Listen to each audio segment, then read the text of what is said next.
So I was listening to the Steve Dangle Podcast last night.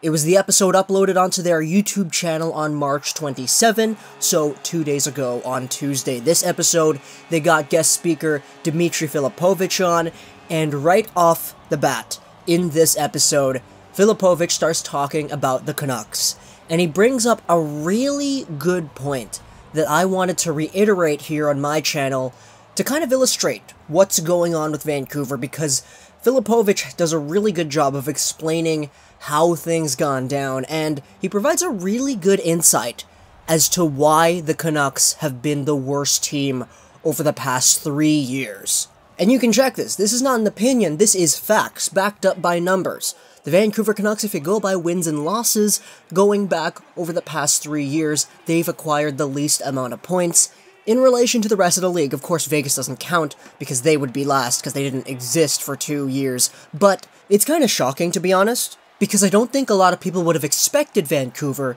to be in this spot where, after 3 years, they are literally the worst team out of every other NHL team. We're beating out teams that are trying to be bad. And I wanted to make this video here where the Canucks went wrong, because Filipovic on the podcast brought up a really good point that, in my opinion, does illustrate the moment where things went sour. So I wanted to bring that up here and talk to you guys about it, but first, let's go back to the time frame of this Vancouver Canucks span of being bad. Let's go back to the outside of that. Let's go back to 4 years ago, 2013-14. This was Mike Gillis's last year. This was the Tortorella year. This was the year where we traded the guys that signified to the fan base, the rest of the league, okay, this is not the same Canucks team from 2011. We're going in a completely new direction now. And 2014 was really bad for the Vancouver Canucks. Honestly, if you take a look at their record, 36, 35, and 11 for 83 points, that's good for 5th in the Pacific Division back then. You'd be like, yo, 83 points, that's really good. What are we at, like 63 right now, and we have like 5 games left? Yeah, it's bad now, Vancouver Canucks fans, but back in 2013-14, things were pretty bad, and taking a look at the stats of the players, Ryan Kesler led the team with 25 goals. In terms of points, we got Henrik Sedin who got 50, and then the rest, it was just Daniel and Kesler who got 40. Higgins got 39. This was the year that the Canucks really didn't mesh with the system that was trying to be forced upon them in John Tortorella's system. You guys remember that year? You guys remember things like the line brawl? You guys remember when Tortorella visited the other team's locker room? It's weird because everything that was feisty happened against Calgary. And that season was so bad it got Mike Gillis fired, it got Tortorella fired, and Jim Benning took over.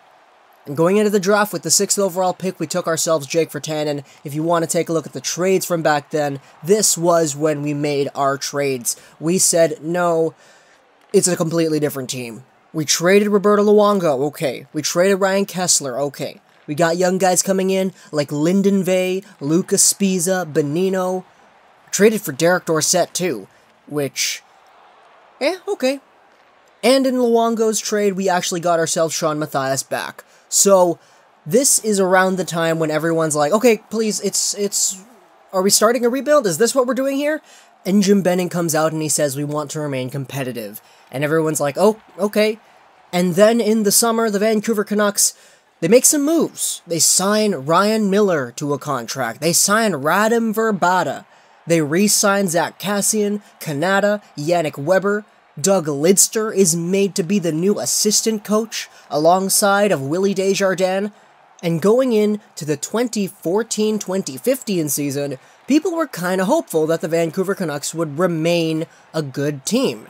And for the most part, I'm not gonna lie, they were pretty solid. Going over the points, Henrik Sedin, 73 points, Daniel Sedin, 76, Verbata, 30 goals, 63 points, Nick Bonino, who came in from the Ryan Kesler trade, 15 goals, 39 points, that's pretty good. Higgins got 36 points, Burrows, 18 goals, Yannick Hansen got 16 goals, Edler got 31 points, Mathias was at 18 goals, and then this new hot rookie, 19 years old, coming into Vancouver, Bo Horvat comes in, 25 points from him, 13 goals, And the guy that he was playing alongside of that helped him mature into the league, Derek Dorsett, also got 25 points as well. If you take a look at it, 16 players on the Canucks with 20 or more points, 8 players with 30 or more, and then in terms of goals, we got ourselves 12 guys with 10 or more goals. This was good enough to put us at a whopping 48 wins and 5 overtime losses for 101 points. That was second in the Pacific that year. So, this is a team who has got some really good bottom 6 penalty killing. Sean Mathias, Brad Richardson, these two were revered for their defensive style of play alongside of their goal-scoring ability and their penalty-killing ability. There was a moment a few months into this season where analysts were saying that the Canucks' bottom 6 was as good as other teams' top 6s. This team had something going for them, for some reason. And with all the young guys coming in, Bo Horvat came in, Zach Kassian, Lyndon Vey, Ronalds, Kennons too, this team was enough to incite a little bit of hope amongst Canucks fans that we could still be good. And this was the last season that we were good. Because the next season, 2015-16, this is the time frame in which the Vancouver Canucks are defined as the worst team in the past few years. A lot of people nowadays would talk about that 2015 team that made the playoffs and say that they overachieved. And that is the biggest idea here, is that this team overachieved. If you give this team 10 runs at an NHL season, they'd probably only make the playoffs 3 or 4 times. And Filipovic illustrates on the Steve Dangle Podcast that this was the moment that Jim Benning screwed up.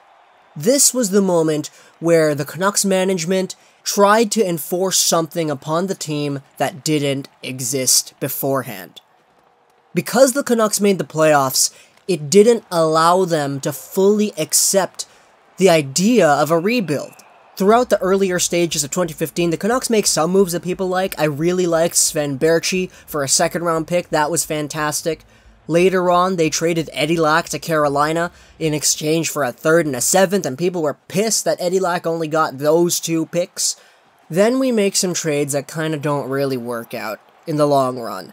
Zach Kassian goes over to Montreal. We get Brendan Prust back. I know Kassian had some issues in the Vancouver environment, and it was best to get him out of here, so I truly acknowledge that, but at the same time, Kassian's kinda okay now, and Prust, well, yeah. Then we also traded Nick Bonino, and we grabbed back Brandon Sutter, who we immediately re-sign to a 5-year contract extension that a lot of people at the time, it was kind of a mixed reaction coming from the fan base. Some people thought it was okay because they saw Brandon Sutter's work in Pittsburgh, but other people were like, did you see him in Pittsburgh? He doesn't deserve this money. Then eventually we trade Nicholas Jensen for Emerson Edom, and the 2015-16 Vancouver Canucks look like they're going to sort of be in a spot as they were in 2015. Bo Horvat's coming into his 2nd year. Henrik and Daniel are still with their buddy Radim Verbata. We get these 2 other rookies on the team, Jared McCann, Jake Virtanen, and these guys come in, and they don't really do that much. Ben Hutton makes his debut, and he's seen as the best defensive prospect the Vancouver Canucks have ever had, and the Canucks finish 6th in the Pacific. 75 points for this team, and they end up drafting 5th overall. Then the next year, they end up drafting 5th overall again. And now this year, they could possibly draft 5th overall. And so if you go back for the past 3 years, the Vancouver Canucks on paper, by definition of wins, losses, points percentage, and points, they are the worst team in the NHL. Going back to 2015-16, the Vancouver Canucks have a .434 points percentage for last out of all NHL teams. The Arizona Coyotes are second last with a .442. And to Filipovic's point on the podcast, I truly believe that the fact that the Canucks made the playoffs and overachieved, it incited this mindset within the management that said, hey, we made the playoffs. we're good. Let's get some more guys who could help us make the playoffs again next year. And coming into the team, Jake Virtanen and Jared McCann, you could say that that was a year that should have been spent in the minor leagues, wasted in the NHL, only for these guys to get 10 plus points. Okay. Radim Verbata gets cranky, doesn't like the team. Dan Hamhuis walks out on the team because we don't want to trade him at the trade deadline. Same thing with Radim Verbata. We traded away two-time cup-winning player Nick Bonino for a guy who mostly played third-line minutes his whole career to a $4.375 million contract. And then at the end of the 2016 season, what do? We trade Jared McCann and picks for Erik Goodbranson. And this is the time when people are like, yo, what the hell? Erik Goodbranson was still seen as a player who could develop into a top 4 kind of defenseman. But right now, it's not looking too good for him. Jared McCann, on the other hand, he's now found himself a solid position in the Florida Panthers' middle six. So, he's a player who's scoring some pretty good snipes and everything. Erik Goodbranson, on the other hand, geez.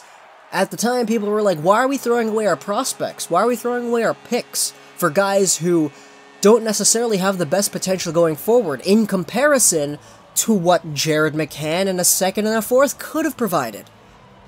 And it's so weird looking down the trade list of the Vancouver Canucks, because you look at the next 2 trades that the Vancouver Canucks made, Burrows and Hansen, gone.